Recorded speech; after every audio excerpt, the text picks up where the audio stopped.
ಶ್ರೀಗುರುಭ್ಯೋ ನಮಃ.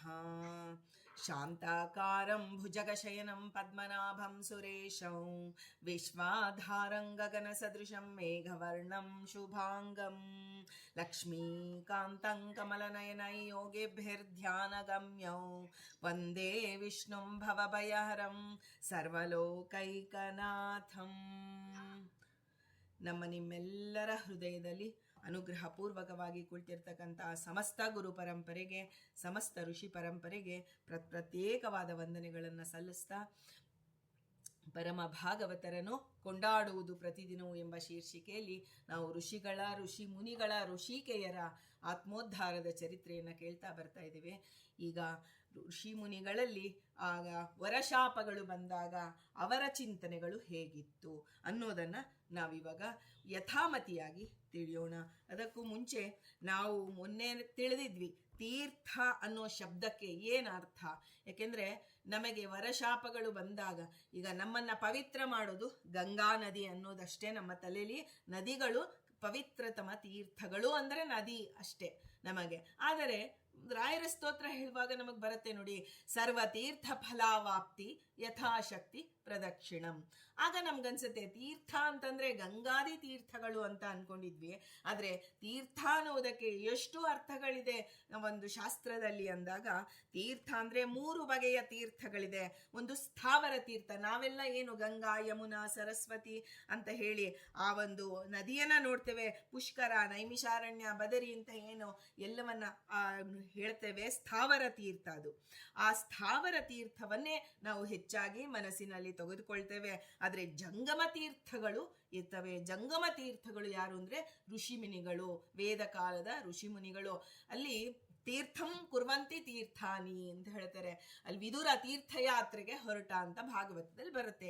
ಆಗ ಯಾಕಾಗಿ ವಿದುರ ತೀರ್ಥಯಾತ್ರೆಗೆ ಹೊರಟ ಅಂತಂದ್ರೆ, ಎಲ್ಲ ತೀರ್ಥಗಳಲ್ಲಿ ಏನು ಪಾಪಗಳನ್ನ ಬಿಟ್ಟು ಹೋಗಿರ್ತಾರೆ ಆ ತೀರ್ಥಂ ಕುರ್ವಂತಿ ತೀರ್ಥಾನಿ ಅಂದ್ರೆ ತೀರ್ಥವನ್ನ ಶುದ್ಧ ಮಾಡೋದಕ್ಕಾಗಿ ಅಪರೋಕ್ಷ ಜ್ಞಾನಿಗಳು ಸಂಚಾರ ಮಾಡ್ತಿರ್ತಾರೆ. ಮಧ್ವರು ಆ ಒಂದು ದೊಡ್ಡ ಬದರಿಯಲ್ಲಿ ಅಲಕನಂದ ಸ್ನಾನಕ್ಕೆ ಹೊರಟರು.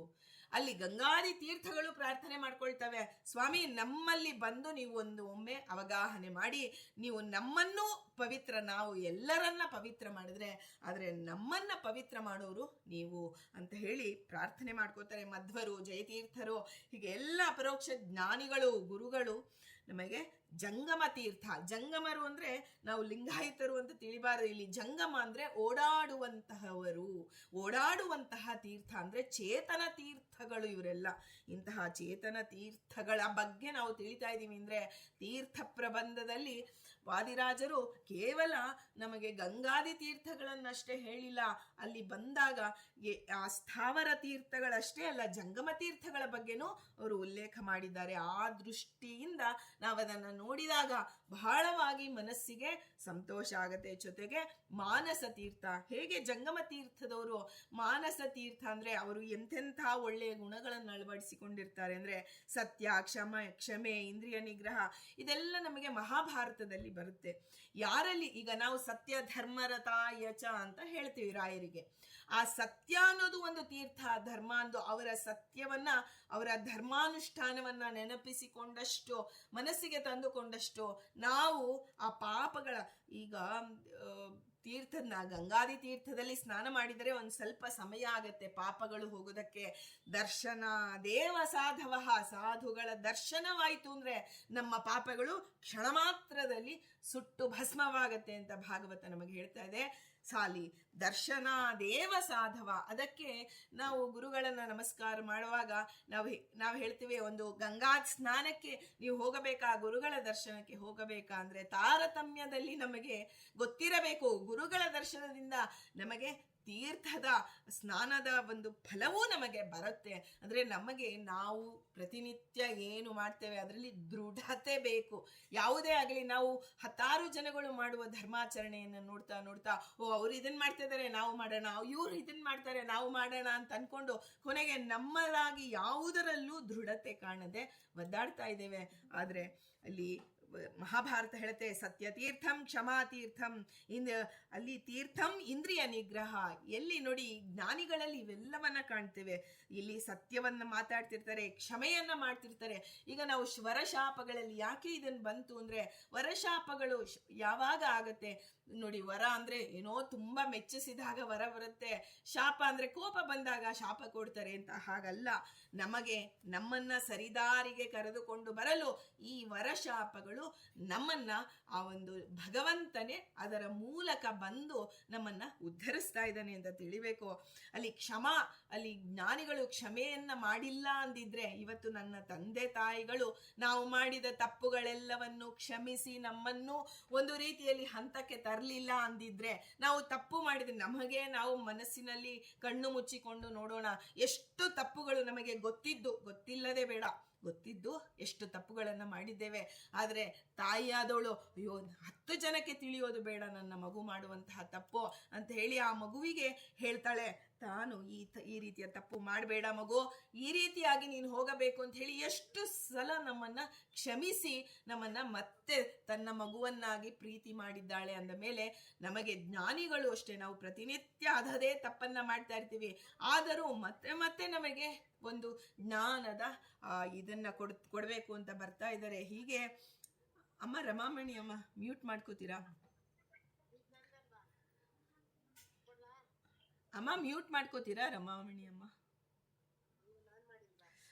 ಈಗ ಈ ಸರ್ವಭೂತ ದಯಾ ತೀರ್ಥಂ ಅಂತ ಬರುತ್ತೆ. ಸರ್ವಭೂತ ದಯಾ, ಎಲ್ಲರಲ್ಲಿ ದಯೆಯನ್ನ ತೋರಿಸೋದು, ಇದು ಒಂದು ತೀರ್ಥ.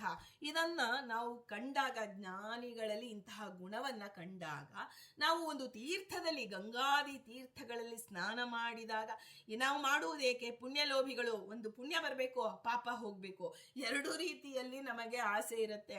ಆದರೆ ನಮಗೆ ಪುಣ್ಯಕ್ಕಿಂತ ಪಾಪಗಳು ಹೋಗಬೇಕು ಅನ್ನುವುದೇ ಹೆಚ್ಚಿನ ಒಂದು ಮನಸ್ಸಿಗೆ ಇರತ್ತೆ. ಆದರೆ ಆ ಒಂದು ಜಂಗಮ ತೀರ್ಥದ ಬಳಿ ನಾವು ಸೇವೆ ಮಾಡಿದಾಗ ನಮಗೆ ಪಾಪಗಳೂ ಹೋಗುತ್ತೆ, ಜೊತೆಗೆ ಪುಣ್ಯವೂ ಬರುತ್ತೆ ಅಂತ ತಿಳಿತಾ ಈ ಒಂದು ಮಾನಸ ತೀರ್ಥವನ್ನ ಮನಸ್ಸಿನಲ್ಲಿ ನಾವು ಯಾವುದೇ ಒಂದು ಮಹಾಭಾರತದ ಪ್ರಸಂಗ ತಗೊಳ್ಳಿ, ಈ ಎಲ್ಲರೂ ಇವರು ಜಂಗಮ ತೀರ್ಥಗಳು ಅಂತ ತಿಳಿಬೇಕು. ನಾವು ಇದನ್ನ ಮನಸ್ಸಿಗೆ ಹಾಕಿಕೊಂಡು ಆನಂತರ ಈಗ ಪ್ರಸಂಗಗಳನ್ನ ನೋಡೋಣ.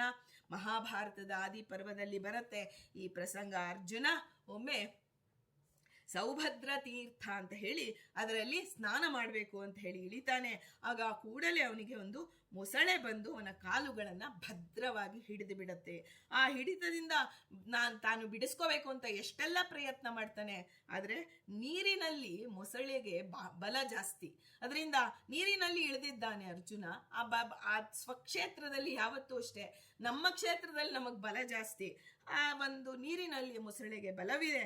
ಹಿಡಿತ ಬಿಡಿಸ್ಕೊಳ್ಳೋಕೆ ಎಷ್ಟೆಲ್ಲ ಮಾಡಿದ್ರು ಸಾಧ್ಯವಿಲ್ಲ. ಒಮ್ಮೆ ಆಗ ಅವನಿಗೆ ಮನಸ್ಸಿನಲ್ಲಿ ಕೃಷ್ಣನ ನೆನಪಾಗತ್ತೆ. ಕೃಷ್ಣನ ಆ ಒಂದು ನೆನಪು ಬಂದೊಡನೆ ಅವನು ಏನ್ ಮಾಡ್ತಾನೆ ನೋಡಿ, ಭಗವಂತನ ನೆನಪು ನಮಗೆ ಬಂದ್ರೆ ಒಂದು ಪರಿಹಾರ ಸಿಗತ್ತೆ. ಯಾವುದೋ ಒಂದು ರೀತಿಯಲ್ಲಿ ನಾವು ಪರಿಹಾರನೇ ಹುಡ್ಕೊಂಡು ಹೋದ್ವಿ ಸಮಸ್ಯೆಗೆ ಅಂದ್ರೆ ಸಿಕ್ಕಿರೋದಿಲ್ಲ. ಆದ್ರೆ ದೇವರ ನೆನಪು ನಮಗ್ ಬಂತು ಅಂದ್ರೆ ಏನೋ ಒಂದು ಪರಿಹಾರ, ಭಗವಂತ ಬಂದ ಅಂದ್ರೆ ಪರಿಹಾರ ರೂಪದಲ್ಲಿ ಬರ್ತಾನೆ. ಆಗ ಅವನಿಗೆ ಅನ್ಸುತ್ತೆ ನಾನು ನೀರಿಂದ ಹೋಗೋಣ ಅಂತ ಹೇಳಿ ತನ್ನ ಬಲವನ್ನೆಲ್ಲ ಹಾಕಿ ಆ ಮೊಸಳೆ ಏನು ಹಿಡಿದಿತ್ತು ಅದನ್ನ ಬಿಡಿಸ್ಕೊಳ್ಳೋದಕ್ಕೆ ಪ್ರಯತ್ನ ಪಡದೆ ಆ ಭೂಮಿಗೆ ಹೋಗ್ಬೇಕು ಅಂತ ಹೇಳಿ ಅವನು ಆ ಮೊಸಳೆಯೊಂದಿಗೆ ಆ ಮೊಸಳೆಯನ್ನು ಎಳೆದುಕೊಂಡು ತಾನು ಶಕ್ತಿಯಿಂದ ದಡಕ್ಕೆ ಬರ್ತಾನೆ. ಆ ದಡ ಯಾವಾಗ ಆ ದಡಕ್ಕೆ ಬರ್ತಾನೋ ಆಗ ಆ ಮೊಸಳೆ ಒಂದು ಚಲುವೆಯಾದಂತಹ ಅಪ್ಸರೆಯಾಗಿ ಮಾರ್ಪಾಟಾಗಿ ಅಪ್ಸರೆ ಎದುರಿಗೆ ಬಂದು ನಿಲ್ತಾಳೆ. ಆಗ ಅರ್ಜುನ ನೋಡ್ತಾನೆ, ಅಯ್ಯೋ ಇಷ್ಟು ಹೊತ್ತು ಹಿಡಿದುಕೊಂಡಿದ್ದು ಮೊಸಳೆ, ಆದ್ರೆ ಇದೇನು ಅಪ್ಸರೆ ಅಂತಂದಾಗ ಅಲ್ಲಿ ಅವಳು ಹೇಳ್ತಾಳೆ, ಯಾರು ನೀನು, ಈ ಮೊಸಳೆಯಾಗಿ ಯಾಕೆ ನೀನು ನೀರಲ್ಲಿದೆಯಾ ಅಂದಾಗ ಅವಳು ಹೇಳ್ತಾಳೆ, ನನ್ನ ಹೆಸರು ವರ್ಗ. ನೋಡಿ, ಇಂಥ ಹೆಸರೇ ಕೇಳಿಲ್ಲ ನಾವು, ವರ್ಗ ಅಂತ. ಆ ವರ್ಗ ಅಂತ ನನ್ನ ಹೆಸರು. ನಾನು ಸೌರಮೇಯಿ, ಸಮೀಚಿ, ಬುದ್ಬುಧ ಹಾಗೂ ಲತಾ ಅನ್ನುವಂತಹ 4 ಅಪ್ಸರೆಯರ ಸ್ನೇಹಿತೆ ನಾನು. ಹೀಗಾಗಿ ನಾವೆಲ್ಲ ಬೇಕಾದೆಡೆಗೆ ಆಗುವಂತ ಒಂದು ಶಕ್ತಿ ನಮಗಿತ್ತು. ಆ ಕುಬೇರನನ್ನು ನೋಡೋದಕ್ಕೆ ಅಂತ ಹೊರಟಿದ್ವಿ.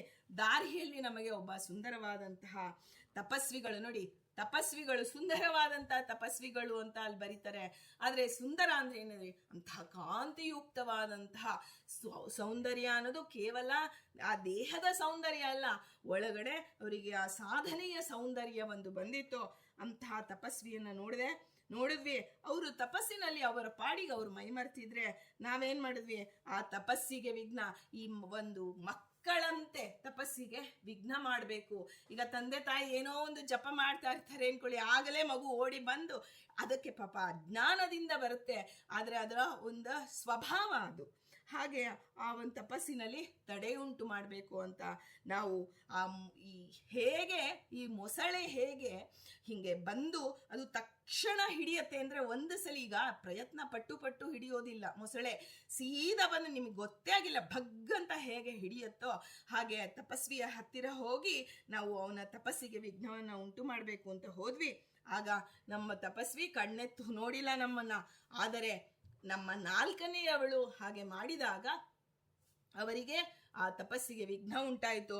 ಅವರು ನಮಗೆ ಅವರು ಹೇಳಿದ್ರು, ನೀವು ಮೊಸಳೆಗಳಾಗಿ 100 ವರ್ಷಗಳ ಕಾಲ ನೀರಿನಲ್ಲೇ ವಾಸ ಮಾಡಿ. ಎಲ್ಲಿ ಅಪ್ಸರೆಯರು, ಎಲ್ಲಿ ಮೊಸಳೆಯ ಜನ್ಮ? ಒಂದು ಹೀನ ಜನ್ಮ ಬಂತು ಅಂದ್ರೇನೆ ಅದೇ ಶಿಕ್ಷೆ. ಅದರಲ್ಲೂ ಅಪ್ಸರೆಯರಿಗೆ ಈ ಭೂಲೋಕಕ್ಕೆ ಬರೋದು ಅನ್ನೋದೇ ಒಂದು ಶಿಕ್ಷೆ. ಆ ಭೂಲೋಕದಲ್ಲೂ ಮನುಷ್ಯರಾಗದೆ ಒಂದು ಪ್ರಾಣಿ ನೀಚ ಯೋನಿಯಾಗಿ ಅವತ್ತು ಅಂತಹ ಜನ್ಮ ಬಂತು ಅಂದ್ರೆ ನೋಡಿ, ಭಗವಂತ ತಪಸ್ವಿಗಳಿಗೆ ವಿಘ್ನವನ್ನ ಉಂಟು ಮಾಡಿದರೆ ನಾವು ನಮ್ಮ ಸುಮ್ಮನೆ ಕೇಳಿ ಬಿರೋದಲ್ಲ ಇವೆಲ್ಲ. ಇದು ಮಹಾಭಾರತದಲ್ಲಿ ಕೊಟ್ಟಿದ್ದಾರೆ ನಮಗೆ. ಪ್ರತಿಯೊಂದು ಶಬ್ದದಲ್ಲೂ ನಮಗೆ ಗುರುಗಳು ಇದ್ದಾರೆ. ಆ ಶಬ್ದಗಳು ನಮ್ಮ ಮನಸ್ಸಿಗೆ ಹೋಗಬೇಕು. ನಮ್ಮ ಜೀವನದಲ್ಲಿ ನಾವು ನೋಡಿ, ಜಂಗಮ ತೀರ್ಥದಂತೆ ಇದ್ದದ್ದು ಅರ್ಜುನ. ಕೃಷ್ಣನ ಸ್ಮರಣೆ ಮಾಡಿಕೊಂಡು ತಾನೂ ಹೊರಗೆ ಬಂದ, ಆ ಮೊಸಳೆಯನ್ನು ಹೊರಗೆ ಹಾಕಿದ. ಆ ಮೊಸಳೆಗೆ ಒಂದು ಜನ್ಮ ಬಂತು. ಎಷ್ಟೆಲ್ಲ ಈ ಒಂದು ಜಂಗಮ ತೀರ್ಥಗಳ ಸೇವಾ ಅನ್ನೋದು ಬಹಳ ಒಂದು ಆ ಶಾಪಕ್ಕೆ ಒಂದು ವಿಮೋಚನೆಯಂತೆ ಅವತ್ತು ಅರ್ಜುನ ಬಂದಿದ್ದ. ನೋಡೋದಕ್ಕೆ ಅರ್ಜುನ ಕೇವಲ ಏನೋ ತೀರ್ಥ ಸ್ನಾನ ಮಾಡಬೇಕು ಅಂತ ಇಳಿದಿದ್ದೀನಿ ಸೌಭದ್ರ ತೀರ್ಥಕ್ಕೆ ಅಂತ ಹೇಳಿ ಅಂತ ಹೊರಗಿನಿಂದ ಕಾಣಿಸುತ್ತೆ. ಆದ್ರೆ ಭಗವಂತ ಅವನಿಗೆ ಯಾಕೆ ಹಾಗೆ ಪ್ರೇರಣೆ ಮಾಡ್ದ ಅಂತಂದ್ರೆ, ಆ ವರ್ಗ ಹಾಗೂ 4 ಜನರ ಅಪ್ಸರೆಯರ ಉದ್ಧಾರವಾಗಬೇಕಾಗಿದೆ. ಆಗ ತಪಸ್ವಿ ಶಾಪವನ್ನು ಕೊಟ್ಟ ತಕ್ಷಣ ನಮಗೆ ಅರಿವಾಯಿತು, ಸ್ವಾಮಿ ಕ್ಷಮೆಯನ್ನ ಬೇಡ್ತಾ ಇದ್ದೇವೆ, ನಮ್ಮ ತಪ್ಪನ್ನ ಕ್ಷಮಿಸಿ. ಬ್ರಾಹ್ಮಣರು ನೀವು, ಕ್ಷಮೆಯೇ ಪ್ರಧಾನವಾದಂತಹ ಗುಣ ನಿಮ್ಮದು ಅಂತ ಹೇಳಿದಾಗ ಬ್ರಾಹ್ಮಣ ಹೇಳ್ತಾನೆ, ನಿಮಗೆ ಮೊಸಳೆ ಜನ್ಮ ಬರೋದಂತೂ ನಿಶ್ಚಿತ, ಆದರೆ ನೀವು ಮೊಸಳೆ ಜನ್ಮದಲ್ಲಿ ಯಾರನ್ನ ನೀವು ಒಳಗೆ ಕರೆದುಕೊಂಡು ಹೋಗ್ತಿರೋ ಒಂದು ಸಲ, ಆಗ ಅವನು ಮತ್ತೆ ನಿಮ್ಮ ಸಮೇತವಾಗಿ ಅವನು ಹೊರಗೆ ಬರಬೇಕು. ಅವನೊಬ್ಬ ನಿಮ್ಮಿಂದ ತಪ್ಪಿಸಿಕೊಂಡು ಹೋದ್ರೆ ನಿಮಗೆ ಅದು ಅಲ್ಲ. ಅವನು ನೀವು ಹಿಡಿದಿರ್ಬೇಕು, ಅವನು ದಡಕ್ಕೆ ಬಂದಿರಬೇಕು. ಅವನ ದಡಕ್ಕೆ ಸ್ಪರ್ಶ, ಅವನ ಹಿಡಿತ ಜೊತೆಗೆ ದಡಕ್ಕೆ ಸ್ಪರ್ಶವಾದಾಗ ನಿಮಗೆ ಮೊದಲಿನ ಸ್ವರೂಪ ಪ್ರಾಪ್ತಿಯಾಗತ್ತೆ.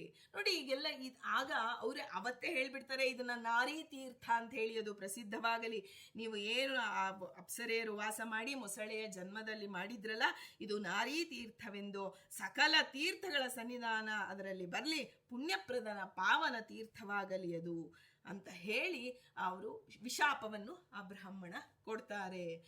ನಮಗೆ ಇಷ್ಟೆಲ್ಲ ಯಾಕೆ ಭಗವಂತ ನಮ್ಮನ್ನ ಒಂದೊಂದು ಸಂದರ್ಭದಲ್ಲೂ ನಾವು ತಪ್ಪು ಮಾಡಿದ ಮೇಲೆ ಶಿಕ್ಷೆ ಅನ್ನೋದು ಇದ್ದೇ ಇದೆ. ಇದರಿಂದ ನಾವು ತಿಳ್ಕೊಳ್ಬೇಕಾದ್ದೇನೆಂದ್ರೆ, ಯಾವುದೇ ತಪ್ಪಿಗಾಗಲಿ ನಾವು ಶಿಕ್ಷೆಯಿಂದ ತಪ್ಪಿಸಿಕೊಳ್ಳೋದಕ್ಕೆ ಆಗೋದಿಲ್ಲ.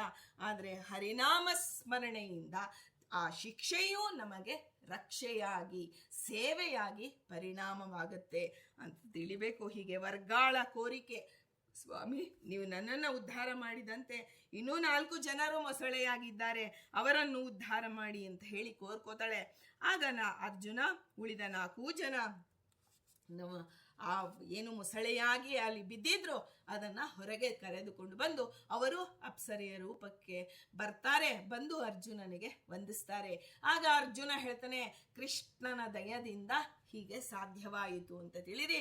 ನಾನೊಬ್ಬನೇ ಬಂದರೆ ನಿಮ್ಮ ಹಿಡಿತದಿಂದ ತಪ್ಪಿಸಿಕೊಳ್ಳೋದಕ್ಕೆ ಎಲ್ಲಿ ಇಂದ್ರದೇವರಲ್ಲಿ, ಅಪ್ಸರೆಯಲ್ಲಿ ನೋಡಿ ಆ ಒಂದು ಎಂತಹ ಸ್ಥಾನದಲ್ಲೇ ಇದ್ದರು, ಯಾರು ಎಂತಹ ಸ್ಥಾನಗಳಲ್ಲೇ ಇದ್ದರು, ಭಗವಂತನ ಅನುಗ್ರಹ ಇಲ್ಲ ಅಂದ್ರೆ ನಿನ್ನೆ ನಾವು ಕೇಳಿದಂತೆ ಗಾಂಡೀವವೇ ಉಪಯೋಗಕ್ಕೆ ಬರೋದಿಲ್ಲ. ಮುಂದೆ ಎಲ್ಲ ನಾವು ಕೇಳ್ತೀವಿ ಅದೇ ಗಾಂಡೀವ ಧನಸ್ಸು, ಅದೇ ಅರ್ಜುನ. ಆದರೆ ಅಲ್ಲಿ ಹೋಗ್ತಾ ಕೊನೆಯಲ್ಲಿ ಬರುತ್ತೆ, ಭಾಗವತದ ಕೊನೆಯಲ್ಲಿ ಅವರನ್ನ ರಕ್ಷಣೆ ಮಾಡೋದಕ್ಕೆ ಆಗ್ಲಿಲ್ಲ ಸ್ತ್ರೀಯರನ್ನ ಅಂತ ಬರುತ್ತೆ. ಹಾಗೆ ಕೃಷ್ಣನ ಅನುಗ್ರಹದಿಂದ ಅಂತಹ ಮಾನಸ ತೀರ್ಥದಲ್ಲಿ ಆ ಒಂದು ಒಳಗಡೆ ಮನಸ್ಸಿನಿಂದ ಈ ಎಲ್ಲ ಗುಣಗಳನ್ನ ಭಗವದ್ಗೀತೆಯನ್ನ ತುಂಬಿ ಇಟ್ಟಿದ್ದಾರೆ ಅರ್ಜುನರಲ್ಲಿ. ನಾವಿವತ್ತು ಟೀಕಾರಾಯರ ಉತ್ತರಾರಾಧನೆ, ಇಂದ್ರಾಂಶರು, ಆ ಇಂದ್ರದೇವರು ನಮಗೆ ಇದರಲ್ಲಿ ಹೇಳ್ತಾರೆ ಹರಿಕಥಾಮೃತ ಸಾರದಲ್ಲಿ, ಮುದಿರ ವಾಹನ ನಂಘ್ರಿ ಯುಗ್ಮಂಗಳಿಗೆ ನಮಿಸುವೆನು, ಮೋಡಗಳೇ ವಾಹನವಾಗಿ ಉಳ್ಳಂತಹ ಇಂದ್ರದೇವರಿಗೆ ನಾನು ನಮಿಸ್ತೇನೆ ಅಂತ. ಅವರು ಈ ಸಾಮಾನ್ಯ ಅಂತ ತಿಳಿಬಾರದು, ಜಂಗಮ ತೀರ್ಥದಂತೆ ಇದ್ದಾರೆ. ಇಡೀ ದೇವತೆಗಳಿಗೆ ಆ ಒಂದು ಅಧ್ಯಕ್ಷ ಸ್ಥಾನದಲ್ಲಿರ್ತಕ್ಕಂತಹ ಇಂದ್ರದೇವರು, ಅವರ ಮಾನಸ ತೀರ್ಥ ಅಂದ್ರೆ ಸತ್ಯ, ಕ್ಷಮೆ, ಇಂದ್ರಿಯ ನಿಗ್ರಹ, ಈ ಬ್ರಹ್ಮಚರ್ಯ. ನಾವು ಇಂದ್ರ ಬಂದ ಹೋದ ಅಂತ ಹೇಳಬಾರ್ದು, ಯಾಕೆಂದ್ರೆ ಅವರ ಒಂದು ಅಂಶ ಬಂದಿರೋದೇನೆ ನಾವು ಹೆಸರು ಹೇಳೋದು ಯೋಗ್ಯತೆ ಇಲ್ಲ. ಟೀಕಾರಾಯರು ಅಂದ್ರೆ ಭಯ ಪಡ್ತೇವೆ, ಆದರೆ ಅಲ್ಲಿ ಇಂದ್ರನನ್ನ ಹೇಗಂದ್ರೆ ಹಾಗೆ ಮಾತನಾಡೋದು, ಆ ಇಂದ್ರದೇವರ ಬಗ್ಗೆ ತಪ್ಪು ತಿಳಿಯೋದು ಬಹಳ ತಪ್ಪು. ನಾವು ಯಾವುದೇ ಒಂದು ಕಥೆಯನ್ನ ಕೇಳಿದಾಗ ಆ ದ್ವೈತ ಮತಕ್ಕೆ ಅಪಚಾರ ಮಾಡದಂತೆ ನಾವು ಅರ್ಥ ಮಾಡಿಕೊಳ್ಳಬೇಕು. ಅಯ್ಯೋ ನೋಡಿ, ಆ ಋಷಿ ಮುನಿಗಳಿಗೆ ಕೋಪ ತಪ್ಪಿಲ್ಲ, ನಮಗ್ ಕೋಪ ಬರೋದು ಏನ್ ಮಹಾ ಅಂತ ಹೇಳಿ ನಾವು ಅವರನ್ನ ನಮ್ಮ ಒಂದು ಲೆವೆಲಿಗೆ ನೋಡ್ಬಿಟ್ಟು ನಾವು ಮಾತಾಡ್ತಿರ್ತೀವಿ. ಎಷ್ಟು ಅಪರಾಧ ಅಂದ್ರೆ ಅವರ ಹೆಸರು ಹೇಳುವ ಯೋಗ್ಯತೆ ನಮ್ಮದಲ್ಲ. ಆದರೂ ಅರ್ಜುನ ಈ 5 ಜನ ಅಪ್ಸರೆಯರನ್ನ ಇವತ್ತಿಗೂ ನಾರಿ ತೀರ್ಥ ಇದೆ. ಆ ನಾರಿ ತೀರ್ಥದಲ್ಲಿ ಎಂತಹ ಹೀನ ಜನ್ಮ ಇದ್ದರೂ ಪರಿಹಾರವಾಗತ್ತೆ ಆ ನಾರಿ ತೀರ್ಥದಲ್ಲಿ ಸ್ನಾನ ಮಾಡಿ ಬಂದರೆ ಅಂತ ಮಹಾಭಾರತ ಹೇಳುತ್ತೆ. ಈಗ ನಾವು ಮುಂದೆ ಇನ್ನೊಂದು ಪ್ರಸಂಗವನ್ನ ತಗೊಳ್ಳೋಣ. ಸಹಸ್ರಪಾದ ಅನ್ನುವರಿಗೆ ಖಗಮನ ಶಾಪ ಬಂದಿದೆ. ನೋಡಿ, ಈ ಋಷಿ ಮುನಿಗಳ ಹೆಸರನ್ನ ನಾವು ಪ್ರತಿನಿತ್ಯ ಕೇಳೋದಕ್ಕಾಗೋದಿಲ್ಲ. ಎಷ್ಟೋ ಬಾರಿ ಮಹಾಭಾರತದಲ್ಲಿ ಅಲ್ಲಲ್ಲಿ ಆ ಒಂದು ನಮಗೆ ಸ್ಥಾವರ ತೀರ್ಥ, ಈಗ ಜಂಗಮ ತೀರ್ಥ, ಈಗ ಎಷ್ಟೋ ಒಂದು ತೀರ್ಥಗಳು ನೀವು ಕೇಳ್ಬೋದು. ನಾರಿ ತೀರ್ಥ ಎಲ್ಲಿದೆ, ಅಡ್ರೆಸ್ ಕೊಡಿ, ನಾಳೆನೆ ಹೋಗಿ ಅಲ್ಲಿ ಒಂದು ಮುಳುಗಿ ಸ್ನಾನ ಮಾಡಿ ನಮ್ಮ ನೀಚ ಯೋನಿಗಳನ್ನೆಲ್ಲ ಕಳೆದುಕೊಳ್ತೇವೆ ಅಂತ. ಆದರೆ ನಮಗೆ ಎಷ್ಟೋ ತೀರ್ಥಗಳು ಗುಪ್ತಗಾಮಿನಿಯಾಗಿ ಹರಿತಾ ಇದೆ. ನಮಗೆ ಅದರಲ್ಲಿ ಈ ಮುಳುಗುವಂತಹ ಯೋಗ್ಯತೆಯೇ ಕಲಿಯುಗದ ಜನಕ್ಕೆ ಇಲ್ಲ. ಆದರೆ ಆ ತೀರ್ಥದ ಸ್ಮರಣೆ ಮಾಡಿದರೆ, ಆ ತೀರ್ಥದ ಸ್ಮರಣೆ ಮಾಡಿಕೊಂಡು ಗುರುಗಳಿಗೆ ಒಂದು ಪ್ರದಕ್ಷಿಣೆ ಬಂದರೆ, ಅಂದ್ರೆ ಸರ್ವತೀರ್ಥ ಫಲಾವಾಪ್ತಿ ಅಂತ ಸುಮ್ಮನೆ ಹೇಳಿಲ್ಲ ಯಾರು, ಅಪ್ಪಣ್ಣಾಚಾರ್ಯರು. ಎಲ್ಲ ತೀರ್ಥಗಳಲ್ಲಿ ಸ್ನಾನ ಮಾಡಿದ ಫಲ ನಿನಗೆ ಬೇಕಾ, ರಾಯರಿಗೆ ಪ್ರದಕ್ಷಿಣೆ. ಅದು ರಾಯರಿಗೆ ಪ್ರದಕ್ಷಿಣೆ ಸುಲಭವಲ್ಲ. ನಮಗೆ ದಡ ದಡ ದಡ ದಡ ದಡ ಹೋಗಿ ಒಂದು ಸುತ್ತು ಬಂದು ಕ್ಲಾಕ್ ವೈಸ್ ಅಂತ ಹೇಳ್ಕೊಂಡು ಸುತ್ತು ಬಂದ್ರೆ ಅಲ್ಲ, ಪ್ರದಕ್ಷಿಣೆ ಅನ್ನೋದು ಬಹಳ ಕಷ್ಟ ಇದೆ. ಒಂದು ನಮಸ್ಕಾರ ಅಂದ್ರೆ ಉರಸ ಶಿರಸ ದೃಷ್ಟಿಯ ಮನಸ ವಚಸ ತಥಾ ಪದ್ಭ್ಯಾಂ ಕರಾಭ್ಯಾಂ ಜಾನುಭ್ಯಾಂ ಪ್ರಣಾಮೋ ಅಷ್ಟಾಂಗ ಈರಿತಃ. ಅಷ್ಟಾಂಗದಿಂದ ಕೂಡಿದ ಪ್ರಣಾಮ ಮಾಡಿದರೆ ಅಂತಾನೆ ಅಲ್ಲಿ. ಆದ್ರೆ ನಮಗೆ ಆ ರೀತಿ ಸ್ತ್ರೀಯರಿಗ ಪಂಚಾಂಗ ಅಂತ ಹೇಳಿದರೆ, ಆದ್ರೆ ಇಷ್ಟೆಲ್ಲವನ್ನ ನಾವು ತಂದುಕೊಂಡು ಒಂದೇ ಒಂದು ಪ್ರದಕ್ಷಿಣೆ ಮಾಡಿದರೂ ಅದು ನಮಗೆ ಎಲ್ಲ ತೀರ್ಥಗಳ ಫಲವನ್ನ ಕೊಡುತ್ತೆ. ಪ್ರತಿದಿನ ಗಂಗಾದಿ ತೀರ್ಥಗಳಲ್ಲಿ ಸ್ನಾನ ಮಾಡಿದ ಫಲವನ್ನ ಕೊಡುವಂಥ ಇವರು ನಮಗೆ ಜಂಗಮ ತೀರ್ಥ, ಆ ಜಂಗಮ ಅದಕ್ಕೆ ತೀರ್ಥಪಾದರು ಅಂತಾನೆ ಅವರನ್ನ ಕರೀತಾರೆ. ತೀರ್ಥಪಾದರು ಅಂದ್ರೆ ನಮಗೆ ನಿಜವಾಗಿ ಗಂಗೆಯಲ್ಲಿ ಹೋಗಿ ನಮ್ಮ ಮನೆ ನಲ್ಲಿ ನೀರನ್ನ ಸ್ಮರಣೆ ಮಾಡಿಕೊಂಡು ಸ್ನಾನ ಮಾಡೋದಕ್ಕಿಂತ ಗುರುಗಳ ಬಳಿ ಹೋಗಿ ಗುರುಗಳನ್ನ ಸ್ಮರಣೆ ಮಾಡ್ತಾ ಎಲ್ಲ ಗಂಗಾದಿ ತೀರ್ಥಗಳನ್ನ ಸ್ಮರಣೆ ಮಾಡ್ತಾ ಒಂದು ಪ್ರದಕ್ಷಿಣೆ ಬಂದರೆ ನಮಗೆ ಇಂತಹ ಎಷ್ಟೋ ಜನ್ಮಗಳು ಆ ಕುಯೋನಿಗಳು ತುಂಬಾ 100 ವರ್ಷ ನೋಡಿ, ಅವನು ಅರ್ಜುನನಿಗೆ ಬರೋದಕ್ಕೆ 100 ವರ್ಷಗಳ ಕಾಲ ನೀವಲ್ಲಿ ಇರಿ ಅಂತ ಹೇಳಿ. ಆ 100 ವರ್ಷ ಅಂತಾನೆ ಯಾಕೆಂದ್ರೆ ದೇವ ಅಲ್ಲಿದ್ದು ನಿಮಗೆ ಒಂದೊಂದು ತಪ್ಪಿಗೆ ಒಂದೊಂದು ರೀತಿಯ ಶಿಕ್ಷೆಯನ್ನ ದೇವ ಕೊಟ್ಟಿದ್ದು. ಆದ್ರೆ ಅದು ಶಿಕ್ಷೆಯೇ ಆಗದೆ ಮೊಸಳೆಯ ಜನ್ಮದಲ್ಲೂ ಆ ಅಪ್ಸರೆಯರು ಆ ಒಂದು ಇವನು ಅಲ್ಲಿವರೆಗೂ ಯಾರ್ಯಾರೋ ತೀರ್ಥದಲ್ಲಿ ಅವರಿಗೆ ಬಂದಿದ್ರು, ಏನು ಎಷ್ಟೋ ಜ್ಞಾನಿಗಳು ಬಂದು ಆ ಸೌಭದ್ರ ತೀರ್ಥದಲ್ಲಿ ಸ್ನಾನ ಮಾಡಬೇಕು ಅಂತ ಬಂದಿದ್ದಾರೆ. ಆದರೆ ಅವರಿಗೆ ಪುಣ್ಯ ಬಂತೆ ಹೊರತು ಆ ಶಾಪ ವಿಮೋಚನೆ ಆಗಿಲ್ಲ. ಆದರೆ ಇಷ್ಟು ಅಪ್ಸರೆಯರಾದರೂ ಅವರಿಗೂ ಸಾಧನೆ ಇದೆ. ಸಾಧನೆ ಇಲ್ಲದೆ ತಪ್ಪು ಮಾಡಿದರೆ, ನನ್ನ ಸ್ಥಾನದಿಂದ ಹೀಗಿದ್ದೀನಿ ಅಂತ ಹೇಳಿ ತಪ್ಪು ಮಾಡಿದರೆ ಅವರಿಗೂ ಕೆಳಗೆ ಬರುವಂತಹ ಅವು ಏಣಿಯ ಆಟದಂತೆ ಸಾಧನೆಯ ಜೀವನ ಅಂತ ತಿಳಿಬೇಕು. ಈಗ ಸಹಸ್ರಪಾದ ಅನ್ನುವರು ಅವನಿಗೆ ಖಗಮನ ಶಾಪ, ಇದೆಲ್ಲ ನಮಗೆ ಇದರಲ್ಲಿ ಬರುತ್ತೆ. ಮಹಾಭಾರತದಲ್ಲಿ ವಿಶ್ವಾವಸು ಅಂತ ಒಬ್ಬ ಗಂಧರ್ವ, ಹಾಗೂ ಅಪ್ಸರೆ ಮೇನಕೆ ಅಂತೂ ನಮಗೆ ಗೊತ್ತೇ ಇದೆ. ಅವರಿಬ್ಬರಿಗೆ ಹುಟ್ಟಿದಂಥವಳು ಪ್ರಮದ್ವರೆ ಅಂತ. ಪ್ರಮದ್ವರೆ ಅನ್ನೋಳು ಬಹಳ ತುಂಬ ಸೌಂದರ್ಯವತಿ. ಒಂದು ದಿನ ಸ್ಥೂಲಕೇಶ ಮುನಿಗಳು ಅಂತ ನೋಡಿ, ಇಲ್ಲಿ 3 ಜನ ಮುನಿಗಳು ನಮಗೆ ನಾವಂತೀವಿ ಅಪ್ಸರೆಯರು ಅಂತಂದ್ರೆ ಏನೋ ಇಂದ್ರನ ಆಸ್ಥಾನದಲ್ಲಿ ಇರ್ತಾರೆ, ನೃತ್ಯ ಮಾಡ್ತಾರೆ, ಇಷ್ಟೇ ತಿಳಿದಿದ್ದೀವಿ. ಆದರೆ ಅವರ ಬಗ್ಗೆ ನಾವು ತಪ್ಪು ತಿಳಿಬಾರದು. ಯಾಕೆಂದ್ರೆ ಅವರಿಗೂ ಸಾಧನೆ ಇದೆ. ಅಂತಹ ಸಾಧನೆಯನ್ನ ಮಾಡುವಂತಹ ಆ ಮೇನಕೆ ಮತ್ತು ವಿಶ್ವಾವಸು ಗಂಧರ್ವನಿಗೆ ಒಂದು ಆ ಪ್ರಮದ್ವರೆ ಇದ್ದಾಳೆ. ಅವಳು ಒಂದು ಸ್ಥೂಲಕೇಶ ಮುನಿಗಳು ಅಂತ ಇದ್ರು. ಅವರ ಆಶ್ರಮದಲ್ಲಿ ರುರು ಅವರ ಮಗ, ಸ್ಥೂಲಕೇಶ ಋಷಿಗಳ ಮಗ ರುರು, ಅವನು ಪ್ರಮದ್ವರೆಯನ್ನ ಕಾಣ್ತಾನೆ. ಆ ಸ್ಥೂಲಕೇಶ ಮುನಿಗಳ ಆಶ್ರಮದ ಹತ್ರ ಇವಳು ಪ್ರಮದ್ವರೆ ಬಂದು ಆಟ ಆಡ್ತಿರ್ತಾಳೆ. ಚಿಕ್ಕ ಹುಡುಗಿ, ಬಹಳ ಸೌಂದರ್ಯವತಿಯಾಗಿರ್ತಾಳೆ. ಆಗ ಅವನು ರುರು ನೋಡಿದ ತಕ್ಷಣ ಅವನಿಗನ್ಸುತ್ತೆ, ನಾನು ಹೀಗೇನೆ ವಿವಾಹವಾಗಬೇಕು. ಆಗ ಅವನು ತನ್ನ ತಂದೆಯಾದಂತಹ ಪ್ರಮತಿಗೆ ತನ್ನ ಒಂದು ಸ್ನೇಹಿತರ ಮೂಲಕ ಹೇಳಿಸ್ತಾನೆ. ಆಗ ಸ್ಥೂಲಕೇಶರು ಹೇಳ್ತಾರೆ, ಆಯ್ತಪ್ಪ, ಪ್ರಮದ್ವರೆಯನ್ನ ನಮ್ಮ ಮನೆಯ ಸೊಸೆಯನ್ನಾಗಿ ಪಡೆದುಕೊಳ್ಳೋಣ ಅಂತ ಹೇಳಿ ಸ್ಥೂಲಕೇಶ ಮಹರ್ಷಿಗಳು ತಮ್ಮ ಸಾಕು ಬಂದು ಅವ್ರು ಕೇಳ್ತಾರೆ. ಯಾರು ಕೋಪಗೊಂಡಿಲ್ಲ, ಪ್ರಮತಿ ಎನ್ನುವ ಋಷಿಗಳು ಕೋಪಗೊಂಡಿಲ್ಲ. ಅವರು ಅಂತಹ ಒಳ್ಳೆಯ ಸೌಂದರ್ಯವತಿ, ನೋಡಿದ ತಕ್ಷಣವೇ ಗೌರವ ಬರುವಂತಹ ಸೌಂದರ್ಯ ಇತ್ತು.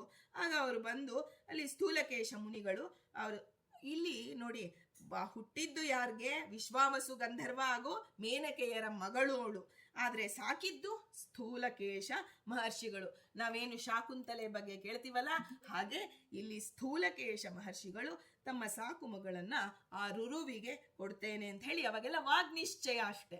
ಲಗ್ನ ಪತ್ರಿಕೆ ಅಂದ್ರೆ ಲಕ್ಷಾಂತರ ರೂಪಾಯಿ ಖರ್ಚಲ್ಲ, ಕೇವಲ ಮನೆಯ ಹಿರಿಯರು, ಈ ಮನೆಯ ಹಿರಿಯರು ಆ ಮನೆಯ ಹಿರಿಯರು ವಾಗ್ದಾನ ಮಾಡಿಕೊಳ್ತಾ ಇದ್ರು, ನಾನು ನಮ್ಮ ಮಗಳನ್ನ ನಿಮ್ಮ ಮಗನಿಗೆ ಕೊಡ್ತೇವೆ ಅಂತ. ಇದಕ್ಕೆ ಅಂತಹ ಒಂದು ವಾಗ್ದಾನ ಆಗಿದೆ ಸ್ಥೂಲಕೇಶ ಮಹರ್ಷಿಗಳು. ಅದರಲ್ಲೂ ಹೇಳ್ತಾರೆ, ಉತ್ತರ ಫಲ್ಗುಣಿ ನಕ್ಷತ್ರದಲ್ಲಿ ವಿವಾಹವನ್ನ ವಿಧಿಪೂರ್ವಕವಾಗಿ ಮಾಡಿಕೊಡ್ತೇನೆ ಅಂತ ಹೇಳಿ ಒಂದು ವಾಗ್ನಿಶ್ಚಯವನ್ನ ಮಾಡಿದ್ರು. ಆಮೇಲೆ ವಿವಾಹವು ಇನ್ನೇನು ಸಮೀಪದಲ್ಲಿದೆ, ಇನ್ನು 1-2 ದಿನ ಇದ್ದಾಗ ಪ್ರಮದ್ವರೆ ತನ್ನ ಸಖಿಯರೊಡನೆ ಆಟ ಆಡ್ತಿರ್ತಾಳೆ. ಆಗ ಅಲ್ಲಿ ಒಂದು ಸರ್ಪ ಮಲಗಿರತ್ತೆ. ನಿದ್ದೆ ಮಾಡ್ತಿದ್ದಂತಹ ಸರ್ಪವನ್ನ ಕ್ರೀಡಿಸುತ್ತದಂತ ಪ್ರಮದ್ವರೆ ತನಗೆ ಗೊತ್ತಿಲ್ಲದಂತೆ ಆ ಒಂದು ಸರ್ಪವನ್ನ ತುಳಿಯುವ ಹೆಡೆಯ ಮೇಲೆ ಕಾಲಿಟ್ಟು ಬಿಡ್ತಾಳೆ. ಆಗ ಆ ಸರ್ಪ ವಿಷದ ಹಲ್ಲಿನಿಂದ ಕಚ್ಚಿ ಪ್ರಮದ್ವರೆ ಕೆಳಗೆ ಬಿದ್ದಾಳ್ತಾಳೆ. ಆದರೆ ಅಂತಹ ಸೌಂದರ್ಯವತಿಯಾದಂತಹ ಪ್ರಮದ್ವರೆ ವಿಷದ ಹಾವು ಕಚ್ಚಿದೊಡನೆ ಮೈಯೆಲ್ಲ ವಿವರಣವಾಗ್ಬಿಡತ್ತೆ. ಕ್ಷಣ ಕಾಲದಲ್ಲಿ ಹಿಂದೆ ಆಟವಾಡುತ್ತಿದ್ದ ಆ ಮಗು ಆಮೇಲೆ ಆ ಒಂದು ಅಪಾರ ದುಃಖಕ್ಕೆ ಈಡು ಮಾಡಿ ಆ ಒಂದು ದೇಹದಿಂದ ಪ್ರಾಣ ಹೋಗಿ ಬಿಡತ್ತೆ ಅವಳದು, ಆ ಪ್ರಮದ್ವರೆದು. ಈ ರೀತಿ ಪ್ರಮದ್ವರೆ ಇನ್ನು ಚಿಕ್ಕ ಹುಡುಗಿ ಆಟವಾಡ್ತಿದ್ದ ಸರ್ಪ ಕಚ್ಚಿ ಸತ್ತು ಹೋದ್ಲು ಅಂತ ಹೇಳಿ ರುರುವಿಗೆ ಯಾವಾಗ ಇನ್ನು 2 ದಿನ ಇದೆ ಮದುವೆಗೆ, ಹೀಗಾಗೋಯ್ತಲ್ಲ ಅಂತ ಹೇಳಿ ಎಲ್ಲರೂ ಬರ್ತಾರೆ. ಸರ್ಪದ ವಿಷ ಏರ್ಬಿಟ್ಟಿರತ್ತೆ, ಶವವಾಗಿ ಬಿಟ್ಟಿರ್ತಾಳೆ. ಯಾರು ಹೇಳಿದರು ನೋಡಿ, ಒಮ್ಮೆ ಜೀವ ದೇಹದಿಂದ ಹೋದ ಮೇಲೆ ಯಾರು ಏನು ಮಾಡೋದಕ್ಕಾಗೋದಿಲ್ಲ. ಆಗ ಅಷ್ಟೆಲ್ಲ ತಿಳಿದಂತಹ ರುರು ಅಲ್ಲಿ ಎಲ್ಲ ಬ್ರಾಹ್ಮಣರ ಹತ್ರ ಹೋಗಿ ಕೇಳ್ಕೊತಾನೆ, ಸ್ವಾಮಿ ಏನಾದರೂ ಮಾಡಿ ಇವಳನ್ನ ಬದುಕಿಸಿಕೊಡಿ. ಯಾರು ಏನು ಮಾಡಕ್ಕಾಗದೇ ಇರುವಂತಹ ಸ್ಥಿತಿಯಲ್ಲಿ ರುರು ಏನ್ ಮಾಡ್ತಾನೆ, ಆಶ್ರಮದ ಸಮೀಪದಲ್ಲಿದ್ದ ಅರಣ್ಯದಲ್ಲಿ ಮಧ್ಯಭಾಗಕ್ಕೆ ಹೋಗಿ ಗಟ್ಟಿಯಾಗಿ ದೇವತೆಗಳನ್ನ ಕುರಿತು ಅಳತಾನೆ. ನಾನು ಪ್ರಮದ್ವರೆಯನ್ನ ಬಿಟ್ಟು ಬದುಕೋದಕ್ಕೆ ಸಾಧ್ಯ ಇಲ್ಲ. ನಾನೇನಾದರೂ ದಾನ ಮಾಡಿದ್ರೆ, ತಪಸ್ಸು ಮಾಡಿದ್ರೆ, ತಂದೆ ತಾಯಿ ಆಚಾರ್ಯರು ಗುರುಗಳನ್ನ ನಾನೇನಾದರೂ ಸೇವಿಸಿದ್ರೆ, ಅದರಿಂದ ಲಭ್ಯವಾದ ಏನಾದರೂ ಫಲ ಇತ್ತು ಅಂದ್ರೆ ಅದರಿಂದ ನನ್ನ ಪ್ರಿಯತಮೆಯಾದಂಥ ಪ್ರಮದ್ವರೆ ಬದುಕಲಿ. ನನ್ನ ಹುಟ್ಟಿದ ದಿನದಿಂದ ಇಂದಿನವರೆಗೂ ನಾನು ಬ್ರಹ್ಮಚರ್ಯದಲ್ಲಿದ್ದರೆ ಕ್ರೋಧಾದಿಗಳನ್ನು ಜಯಿಸಿದ್ದೇನೆ ಆದರೆ ನನ್ನ ಈ ಪ್ರತಿಜ್ಞಾವಚನಗಳನ್ನು ನಮ್ಮ ತಂದೆ ನನಗೆ ಹೇಳಿದಂತೆ ನಾನು ನಡೆದುಕೊಂಡಿದ್ದೆ. ಆದರೆ ಆ ಪ್ರಮದ್ವರೆಯು ಈಗ ಸಚೇತನಳಾಗಲಿ, ಅಂದರೆ ಅವಳು ಬದುಕಿ ಬರಲಿ ಅಂತ ಹೇಳಿ ಬಹಳವಾಗಿ ವಿಲಾಪನೆ ಮಾಡ್ತಿರ್ತಾನೆ. ಆಗ ದೇವತೆಗಳಿಂದ ಆ ಒಂದು ದೇವದೂತ ಬರ್ತಾನೆ. ದೇವತೆಗಳು ಕುರಿತು ಇವನು ಹೇಳಿರ್ತಾರಲ್ಲ, ಆಗ ದೇವದೂತ ಬಂದು ಹೇಳ್ತಾನೆ, ಋಷಿಪುತ್ರ, ನಿಮ್ಮ ಈ ಯಾವ ಮಾತಿನಿಂದ ಪ್ರಯೋಜನ ಇಲ್ಲ.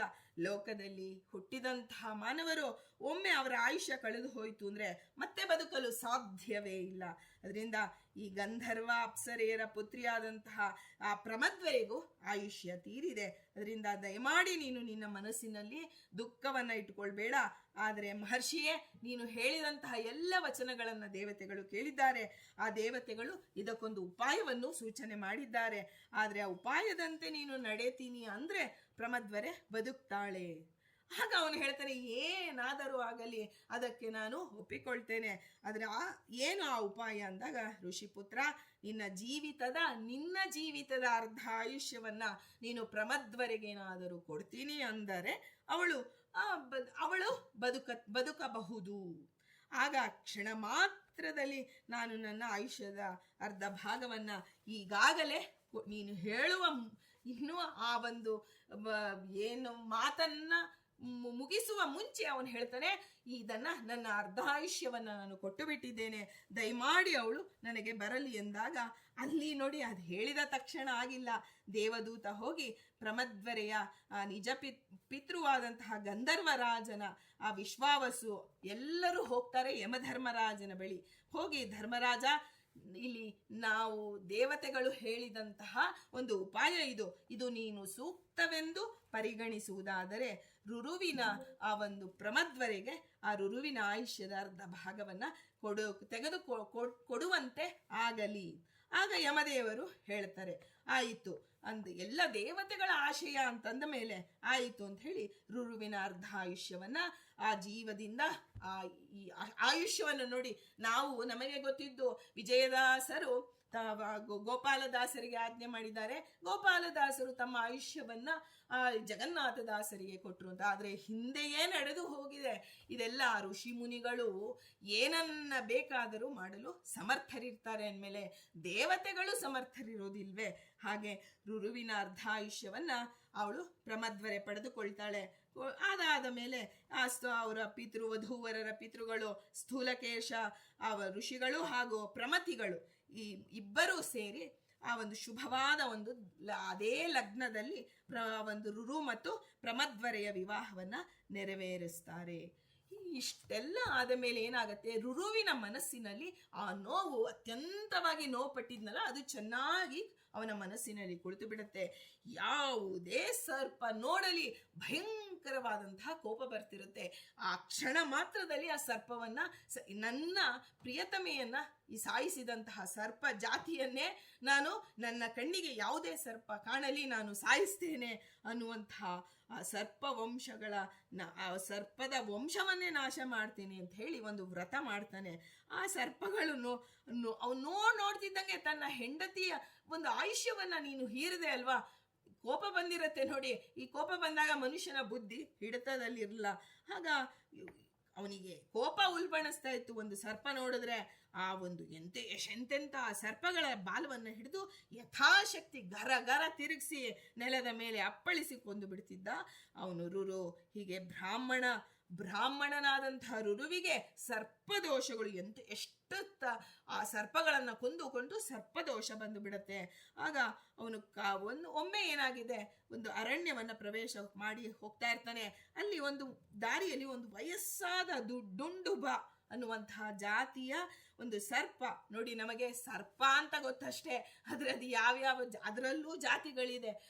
ಒಂದು ಡುಂಡುಬ ಅಂತ ಹೇಳಿ ಒಂದು ಜಾತಿಯ ಸರ್ಪ ಮಲಗಿರೋದನ್ನ ರುರು ನೋಡ್ತಾನೆ.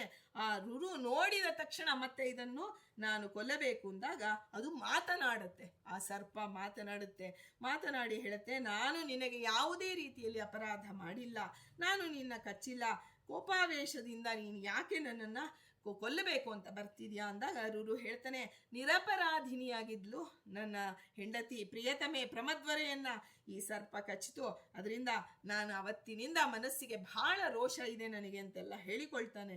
ಆಗ ಆ ಸರ್ಪ ಹೇಳುತ್ತೆ, ಇರಲಿ, ನಿನ್ನ ಕಥೆ ಏನಾದರೂ ಇರಲಿ, ಆದರೆ ನಾನು ನಿನಗೆ ಆಕೃತಿಯಲ್ಲಿ ಸರ್ಪವೇ ಹೊರತು ನಾನು ವಿಷ ಸರ್ಪವಲ್ಲ ಅಂತ ಅದು ಹೇಳುತ್ತೆ. ನೋಡಿ, ಇದು ಒಂದೊಂದು ಹಂತದಲ್ಲೂ ನಮಗೆ ಭಗವಂತ ಹೇಗೆ ತಿಳಿಸಿಕೊಡ್ತಾನೆ. ಸರ್ಪ ಅಂದ್ರೆ ಸಾಕು ನಮಗೆ, ಕಚ್ಚಿ ಸಾಯ್ತಾರೆ ಅನ್ನೋದೇ, ಆದರೆ ವಿಷ ಇಲ್ಲದ ಸರ್ಪಗಳು ಆ ಒಂದು ಭಗವಂತನ ಸೃಷ್ಟಿಯಲ್ಲಿ ಇದೆ.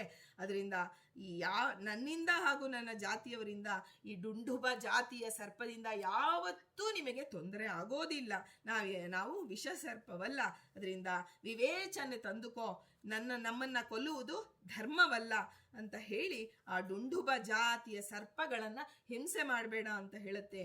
ಆಗ ರುರುಗೆ ಅವನು ಏನು ವಿವೇಚನಾ ರಹಿತನಾಗಿದ್ನೋ ಒಂದೇ ಬಾರಿಗೆ ಯಾವಾಗ ಸರ್ಪ ಮಾತನಾಡಿತೋ ಆಗ ಅವನ ಮನಸ್ಸಿಗೆ ಭಯ ಉಂಟಾಗುತ್ತೆ. ಯಾವ ಋಷಿ ಇರಬಹುದು, ಯಾಕೆಂದ್ರೆ ಇದನ್ನೆಲ್ಲ ಕೇಳಿ ಬೆಳೆದಿರ್ತಾನೆ ಋಷಿ ಮುನಿಗಳ ಆಶ್ರಮದಲ್ಲಿ, ಬಹಳ ನಿಷ್ಠಾವಂತ ಬ್ರಾಹ್ಮಣ ಅವನು.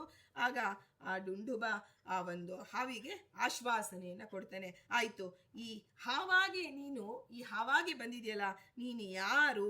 ನಿನ್ನ ಮಾತನ್ನ ಕೇಳಿದ್ರೆ ನೀನು ನಿಜವಾಗಿ ಸರ್ಪ ಅಲ್ಲ, ಅಂದ್ರೆ ಕರ್ಮಾನುಸಾರಿ ಬಂದ ಯೋನಿ ಅಲ್ಲ, ಶಾಪದಿಂದ ನೀನು ಸರ್ಪವಾಗಿ ಬಿದ್ದಿದ್ಯಾ ಅಂತ ಅನ್ಸುತ್ತೆ ಅಂದಾಗ ಆಗ ಆ ಸರ್ಪ ಕಥೆ ಹೇಳುತ್ತೆ. ನೋಡಿ, ಒಂದರೊಳಗೊಂದು ಕತೆ, ಒಬ್ಬರಿಂದ ಶಾಪ, ಇನ್ನೊಬ್ಬರಿಂದ ವರ. ಇಂತಹ ಒಂದು ಸಂಕೀರ್ಣವಾದಂತಹ ಇದರಲ್ಲಿ ಒಬ್ಬೊಬ್ಬರು ಹೇಗೆ ಋಷಿ ಮುನಿಗಳು ಆ ವರ ಮತ್ತು ಶಾಪ ಬಂದಾಗ ಹೇಗೆ ಅವರ ಜೀವನವನ್ನ ಅವರು ನಡೆಸಿದ್ರು. ಅಂತಹ ನೀಚ ಯೋನಿ, ಸರ್ಪದ ಯೋನಿಯಲ್ಲಿ ಬಂದರೂ ಅದು ಆಹಾರವನ್ನ, ವಾಯುವನ್ನೇ ಆಹಾರವನ್ನಾಗಿ ಹರಿನಾಮ ಸ್ಮರಣೆ ಮಾಡ್ತಿತ್ತು ಆ ಸರ್ಪ. ಯಾರು ನಾನು ಅಂತ ಹೇಳಿ ಅವನು ಹೇಳ್ತಾನೆ, ನಾನು ಹಿಂದೆ ಸಹಸ್ರಪಾದನೆಂಬ ಋಷಿಯಾಗಿದ್ದೆಪ್ಪ, ಬ್ರಾಹ್ಮಣನ ಒಬ್ಬನ ಶಾಪದಿಂದ ನಾನು ಸರ್ಪವನ್ನ ಹೊಂದಿದ್ದೇನೆ. ಅದರಿಂದ ಅವನು ಯಾರು ಆ ಬ್ರಾಹ್ಮಣ ಅಂತಂದ್ರೆ, ನನಗೆ ಖಗಮನೆಂಬ ಒಬ್ಬ ಹೆಸರಿನ ಬ್ರಾಹ್ಮಣ ಸ್ನೇಹಿತನಾಗಿದ್ದ. ಅವನು ಬಹಳ ತಪಸ್ವಿಯಾಗಿದ್ದ. ನೋಡಿ, ಮಿತ್ರರು ಅವರಿಗೂ ಮಿತ್ರರಿರ್ತಾರೆ. ತಮ್ಮ ಒಂದು ತಪಸ್ಸಿನ ಆ ಒಂದು ಏನು ಹೇಳಿಕೊಳ್ಳೋದಕ್ಕಾಗಿ ಮಿತ್ರರ ಅವಶ್ಯಕತೆ ಎಲ್ಲರಿಗೂ ಇದೆ.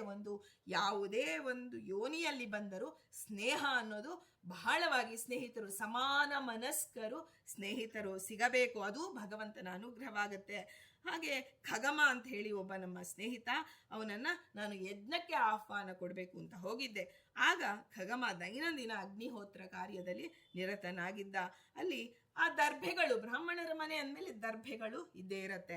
ಆ ದರ್ಭೆಗಳನ್ನ ಒಂದು ಹಿಡಿಯನ್ನ ತೆಗೆದುಕೊಂಡು ಹಾವಿನ ಆಕಾರವನ್ನಾಗಿ ಮಾಡಿಬಿಟ್ಟು ಅದು ಕೃತಕ ಸರ್ಪ ಆ ದರ್ಭೆಯಲ್ಲಿ ಮಾಡಿದ್ದು. ಅದನ್ನ ಹೀಗೆ ಈ ಸ್ನೇಹಿತರು ಹಿಂದಿನಿಂದ ಬಂದು ನಾನು ಯಾರು ಹೇಳು ನೋಡೋಣ ಅಂತೆಲ್ಲ ಹೇಳ್ತಾರಲ್ಲ, ಹಾಗೆ ಆ ಸರ್ಪವನ್ನ, ಆ ಕೃತಕವಾದಂತಹ ದರ್ಭೆಯಲ್ಲಿ ಮಾಡಿದ ಸರ್ಪವನ್ನ ಅವನ ಮೇಲೆ ಹಾಕಿದಾಗ ಅವನಿಗೆ ಎಷ್ಟು ಭಯವಾಗಿದೆ ಅಂದ್ರೆ, ಆ ಅಗ್ನಿಹೋತ್ರ ಮಾಡ್ತಿರ್ತಕ್ಕಂಥ ಒಬ್ಬ ಬ್ರಾಹ್ಮಣನಿಗೆ ನಾನು ಭಯಪಡಿಸಿದ್ದಕ್ಕಾಗಿ ಅವನಿಗೆ ಎಷ್ಟು ಭಯವಾಯಿತು ಅಂದ್ರೆ ಪ್ರಜ್ಞೆ ತಪ್ಪಿ ಬಿದ್ದು ಬಿಡ್ತಾನೆ.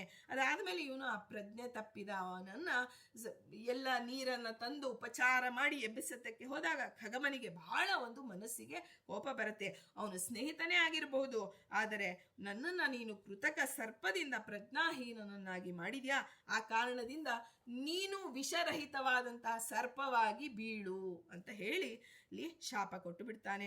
ಆದರೆ ಅವನ ತಪಶಕ್ತಿ ಎಷ್ಟಿತ್ತು ಅಂದರೆ, ತಪಶಕ್ತಿ ಉದ್ಧಾರಕ್ಕೂ ಕಾರಣ.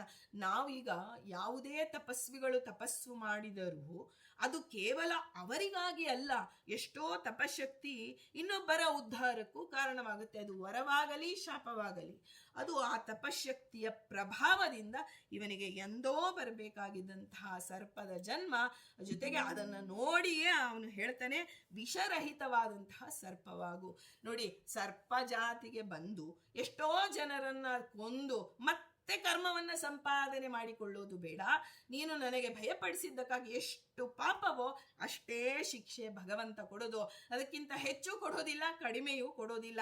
ನಾವು ಮಾತ್ರ ಅವನು ನ್ಯಾಯೋ ನೇತ ಸಮೀರಣ, ನಮಗೆ ಏನೇ ಬರಲಿ, ಸುಖ ಬರಲಿ ದುಃಖ ಬರಲಿ, ಲಾಭವಾಗಲಿ ಮತ್ತೆ ನಷ್ಟವಾಗಲಿ, ಜಯವಾಗಲಿ ಅಪಜಯವಾಗಲಿ, ನಮ್ಮ ಕರ್ಮಾನುಸಾರ ಭಗವಂತ ಕೊಟ್ಟಿದ್ದಾನೆ ಎನ್ನುವ ಒಂದು ಆ ದಾರ್ಢ್ಯತೆ ನಮಗೆ ಬರಬೇಕು. ಇದನ್ನೆಲ್ಲ ಕೇಳ್ತಾ ಕೇಳ್ತಾ ಆ ದಾರ್ಢ್ಯತೆಯಿಂದ ನಮ್ಮ ಜೀವನ ಒಂದು ದಿನ ಆ ರೀತಿಯ ಜೀವನ ಸಾಗಿಸಿದರೂ ನಮಗೆ ಇದೆಲ್ಲ ಕೇಳೋದಕ್ಕೆ ಸಾರ್ಥಕವಾಗತ್ತೆ. ಈಗ ಖಗಮ ಹೇಳ್ತಾನೆ, ಖಗಮ ಶಪಿಸಿಬಿಟ್ಟ ಸಹಸ್ರಪಾದನಿಗೆ. ಆಗ ಖಗಮನನ್ನ ಇವನು ಸಹಸ್ರಪಾದ ಕೇಳ್ತಾನೆ, ಸ್ವಾಮಿ, ನಾವಿಬ್ರು ಆಪ್ತಮಿತ್ರರು, ಒಂದೆರಡು ನಿಮಿಷಗಳ ಕಾಲ ಇದೊಂದು ವಿವೇಚನೆಯನ್ನು ಕಳೆದುಕೊಂಡೆ, ಅದರಿಂದ ನಾನು ಈ ರೀತಿ ಕಾರ್ಯ ಮಾಡಿದೆ, ದಯಮಾಡಿ ಕ್ಷಮಿಸು. ನಾನು ಮಿತ್ರ ಅಲ್ವಾ, ನನ್ನ ಮೇಲಿರುವ ಅಭಿಮಾನದಿಂದ ಈ ಶಾಪವನ್ನು ಹಿಂತೆಗೆದುಕೋ ಅಂದರೆ ಅವನು ಹೇಳ್ತಾನೆ, ಖಗಮ, ನೀನು ತಿಳಿದಂತೆ ಒಂದು ದಿನ ಇದುವರೆಗೂ ಯಾವುದೇ ಕಾರಣಕ್ಕಾಗಿಯೂ ನಾನು ಸುಳ್ಳಾಡಲಿಲ್ಲ. ಸತ್ಯವನ್ನ ಆ ಸತ್ಯದಿಂದ ನಾನು, ಧರ್ಮದಿಂದ ನಾನು ಬದುಕನ್ನು ಸಾಗಿಸಿಕೊಂಡು ಬಂದಿದ್ದೇನೆ. ಸತ್ಯ ಅನ್ನೋದು ಈಗ ತಾನೇ ನಾವು ಸತ್ಯ ತೀರ್ಥಂ, ಕ್ಷಮಾ ತೀರ್ಥಂ, ತೀರ್ಥಂ ಇಂದ್ರಿಯ ನಿಗ್ರಹ ಅಂತ ನಾವೇನು ಕೇಳ್ತೀವಿ, ಇದೆಲ್ಲವನ್ನ ಹೊಂದಿದಂತಹ ಓಡಾಡುವಂತಹ ಈ ಜಂಗಮ ತೀರ್ಥ ಈ ಋಷಿಯಾಗಿದ್ದಾನೆ. ಅದರಿಂದ ಯಾವ ಕಾರಣಕ್ಕೂ ಇದು ಸುಳ್ಳಾಗೋದಿಲ್ಲ, ಇದು ನಡೆದೇ ತೀರತ್ತೆ. ಆದರೆ ಶಾಪದ ಪರಿಹಾರಕ್ಕಾಗಿ ನಾನೊಂದು ನಿನಗೆ ಕೆರಡು ಮಾತು ಹೇಳ್ತೇನೆ. ಪ್ರಮತಿ ಅನ್ನುವಂತಹ ಋಷಿಗೆ ರುರುವೆಂಬ ಶುದ್ಧ ಚರಿತನಾದಂತಹ ಒಬ್ಬ ಮಗ ಹುಟ್ಟುತ್ತಾನೆ. ನೀನು ಎಂದು ಅವನನ್ನ ನೋಡ್ತೀಯೋ, ಅವನೊಡನೆ ಸಂಭಾಷಣೆ ಮಾಡ್ತೀಯೋ, ಆವಾಗ ನಿನ್ನ ಶಾಪ ವಿಮೋಚನೆಯಾಗತ್ತೆ. ನನ್ನ ಮಿತ್ರ ನೋಡಪ್ಪ ಹೀಗೆ ಹೇಳಿದ್ದ, ಪ್ರಮತಿಯ ಮಗನಾದಂತಹ ರುರು ನೀನೇ ಇರಬೇಕು, ಯಾಕೆಂದರೆ ನಿನ್ನ ದರ್ಶನದಿಂದ ನನಗೆ ಈ ಒಂದು ಸ್ವಸ್ವರೂಪ ಬಂದಿದೆ ಅಂತ ಹೇಳಿ ಆ ಡುಂಡುಬ ಜಾತಿಯ ಹಾವಿನ ಶರೀರವನ್ನು ಬಿಟ್ಟು ಆ ಒಂದು ಶ್ರೇಷ್ಠವಾದಂತಹ ಋಷಿಯ ಶರೀರ ಅವನಿಗೆ ಬರುತ್ತೆ. ಹೀಗೆ ಎಲ್ಲ ಶಾಪಗಳಲ್ಲಿ ವರಗಳಲ್ಲಿ ನೋಡಿ, ಅವತ್ತಿನ ದಿನ ಅವರು ಶಾಪ ಕೊಟ್ಟಿಲ್ಲ ಅಂತಂದ್ರೆ, ಕೃತಕ ಸರ್ಪವಾಗಿ ನೀನು ಬೀಳು ಅಂದರೆ ಆ ಪಾಪ, ಸಣ್ಣದಾದಂತಹ ಒಂದು ಪಾಪ, ಅದು ಬೆಳೆದು ಬೆಳೆದು ಬೆಳೆದು ಪರ್ವತವಾಗಿ ಬಿಡ್ತಿತ್ತು. ಆದರೆ ಭಗವಂತ ಬ್ರಾಹ್ಮಣರಲ್ಲಿ, ಸಜ್ಜನರಲ್ಲಿ ಅವರು ಮಾಡಿದ ತಪ್ಪಿಗೆ ಆಯಾ ತಪ್ಪಿಗೆ ನಮಗೆ ಶಿಕ್ಷೆ ಬಂದಾಗ ನಾವಿನ್ನೂ ಹೆಚ್ಚು ಸಂತೋಷ ಪಡಬೇಕು. ಅಪ್ಪ, ಮುಂದಿನ ಯಾವುದೋ ಜನ್ಮದಲ್ಲಿ ಈ ಶಿಕ್ಷೆ ಬಂದಿದ್ರೆ ಇಷ್ಟು ಜನ ವೈಷ್ಣವರ ನಡುವೆ ನನಗೆ ಇದ್ದು ಸಾಧನೆ ಮಾಡುವಂತಹ ಕಾಲದಲ್ಲಿ ಶಿಕ್ಷೆ ಪಡೆಯೋದು ಬಹಳ ಸುಲಭ. ಆದರೆ ಎಲ್ಲೋ ಒಂಟಿಯಾಗಿ ಯಾವುದೋ ಯೋನಿಯಲ್ಲಿದ್ದಾಗ ನನಗೆ ಇಂತಹ ಕಷ್ಟ ಬಂದಿದ್ರೆ ಇದನ್ನು ಎದುರಿಸೋದು ನಮಗೆ ಕಷ್ಟವಾಗ್ತಿತ್ತು. ದೇವ ಏನೇ ಮಾಡಲಿ ನಮಗೆ ಅವನು ಶ್ರೀಮಂತಿಕೆ ಕೊಡಲಿ, ಬಡತನ ಕೊಡಲಿ, ಯಾವುದೇ ಸ್ಥಿತಿಯಲ್ಲಿ ನನ್ನನ್ನು ಇಟ್ಟಿರಲಿ, ಅದು ನನ್ನ ಶ್ರೇಯಸ್ಸಿಗಾಗಿ, ನನ್ನ ಸಾಧನೆಗಾಗಿ ಅಂತ ತಿಳಿದು ಅದಕ್ಕೆ ಹೆಚ್ಚಿನ ಗಮನವನ್ನು ಕೊಡದೆ ಭಗವಂತ ಅವನು ಈಶ, ನಾನು ದಾಸ ಅನ್ನುವಂತಹ ಪ್ರಜ್ಞೆಯನ್ನು ನಾವು ಬೆಳೆಸಿಕೊಂಡು ಆ ದಾಢ್ಯತೆ ಬರಬೇಕಾದ್ರೆ ಅದಕ್ಕೆ ಈಶದಾಸ ಭಾವದಿಂದ ಕೂಡಿರ್ತಕ್ಕಂಥ ಹರಿಕಥಾಮೃತ ಸಾರದಲ್ಲಿ ಆಯಾ ಪದ್ಯಗಳನ್ನೇ ಆಯ್ಕೆ ಮಾಡಿಕೊಟ್ಟಿರ್ತಾರೆ. ಈಶ ದಾಸ, ಭಗವಂತ ಈಶಾ ಅಂತ ನಾವು ಒಪ್ಪಿಕೊಳ್ಳಬೇಕಾದ್ರೆ ನಮ್ಮ ಅಹಂಕಾರ ಇದೆ ನೋಡಿ, ನಾನು ನನ್ನದು ಅನ್ನೋದನ್ನು ಬಿಡಬೇಕು. ಒಂದೇ ಬಾರಿಗೆ ಈಶದಾಸತ್ವ ನಮಗೆ ಬರೋದಿಲ್ಲ. ಅವನು ಈಶ, ನಾನು ದಾಸ ಅನ್ನೋದು ಪ್ರತಿಯೊಂದು ದಿನದಲ್ಲಿ ನಮ್ಮ ಜೀವನ ಕ್ರಮವನ್ನು, ಆ ಒಂದು ಏನೇನು ಬರುತ್ತೆ ಅದೆಲ್ಲವೂ ನಮಗೆ ಭಗವಂತ, ಗುರುವಿನ ಕಾಲನಾಮಕ ಭಗವಂತ ಗುರುವನ್ನ ಕಳಿಸಿಕೊಡ್ತಾನೆ. ನಾವು ನಮಗೆ ಬಂದಂತಹ ಪ್ರಸಂಗಗಳಲ್ಲಿ ಆ ಗುರುವನ್ನ ಕಂಡು ಅವರ ಆ ಒಂದು ಸೇವೆಯನ್ನು ಮಾಡಿದಾಗ ನಮಗೆ ಯಥಾರ್ಥವಾದ ಜ್ಞಾನವನ್ನು ಬೋಧಿಸುವಂತಹ ಗುರುಗಳು ನಮಗೆ ಸಿಗ್ತಾರೆ ಅಂತ ಹೇಳ್ತಾ, ಇಂಥ ಒಂದು ವರ್ಗಾಳ ಶಾಪವನ್ನು, ಅಪ್ಸರೆಯರ ಶಾಪವನ್ನು ನಿವಾರಣೆ ಮಾಡಿದಂತಹ ಅರ್ಜುನನಿಗೂ ಹಾಗೂ ಸಹಸ್ರಪಾದ ಅಂಥ ಋಷಿ ಆ ಒಂದು ಡುಂಡುಭ ಅನ್ನುವಂಥ ಸರ್ಪ, ವಿಷರಹಿತವಾದಂತಹ ಸರ್ಪ ಅದು, ಅಂಥ ಜನ್ಮ ಬಂತು ಖಗಮನ ಶಾಪ ಬಂದಿದ್ದಕ್ಕಾಗಿ. ಖಗಮ ಆ ಒಂದು ಎಂಥ ತಪಶಕ್ತಿ ಇತ್ತು ಖಗಮನಿಗೆ ಅಂದರೆ, ಅವನು ತನ್ನ ತಪಶಕ್ತಿಯಿಂದ ಅವನಿಗೆ ಆ ಸರ್ಪ ಜನ್ಮವನ್ನು ಕೊಟ್ಟು ವಿಷರಹಿತವಾದ ಸರ್ಪದ ಜನ್ಮ ಕೊಟ್ಟು ಬಿಟ್ಟಿದ್ದ. ಅದರಿಂದ ಆ ಜನ್ಮದಲ್ಲಿ ಕೇವಲ ವಾಯುವನ್ನು ಭಕ್ಷಿಸ್ತಾ ಅವನು ಆ ಜೀವನವನ್ನು ಕಳೆದಿದ್ದಾನೆ. ಅಂದರೆ ಈಗ ಅದೇ ಮನುಷ್ಯ ಯೋನಿಯಲ್ಲಿ ನಾನು ವಾಯುವನ್ನು ಭಕ್ಷಣೆ ಮಾಡ್ತಾ ಇರ್ತೇನೆ ಅಂದರೆ ಸಾಧ್ಯವಿಲ್ಲ. ಆಹಾರಕ್ಕಾಗಿ ನಾವು ಅಲೆದಾಡಲೇಬೇಕು. ಆದರೆ ನೋಡಿ, ಎಂಥ ಒಂದು ಜನ್ಮವನ್ನು ಕೊಟ್ಟು ಆ ಪಾಪವನ್ನು ಪಶ್ಚಾತ್ತಾಪ ಪಡುವಂತೆ ಮಾಡಿ ಸಾಧನೆಯನ್ನೂ ಮಾಡುವಂತೆ ಮಾಡಿದಂತಹ ಆ ಖಗಮನಿಗೆ, ಆ ಖಗಮನ ಅಂತರ್ಗತ ಮುಖ್ಯ ಪ್ರಾಣ ಅಂತರ್ಗತ ಶ್ರೀಕೃಷ್ಣನಲ್ಲಿ ನಾವು ಬೇಡೋಣ. ನಮ್ಮ ಜೀವನದಲ್ಲಿ ಏನೇ ಬರಲಿ, ಯಾವುದೇ ಪ್ರಸಂಗ ಬರಲಿ, ಯಾವುದೇ ವ್ಯಕ್ತಿಗಳು ಬರಲಿ ಹೋಗಲಿ, ನಮ್ಮ ಜೀವನದಲ್ಲಿ ಭಗವಂತ ಇದು ನನ್ನ ಒಳ್ಳೆಯದಕ್ಕೆ ನೀನು ಮಾಡಿದೆ ಅಂತನ್ನುವಂತಹ ಎಚ್ಚರಿಕೆ ನಮಗೆ ಬರಲಿ ಅಂತ ಹೇಳ್ತಾ ಶ್ರೀಕೃಷ್ಣ ಅರ್ಪಣ ಮಸ್ತು.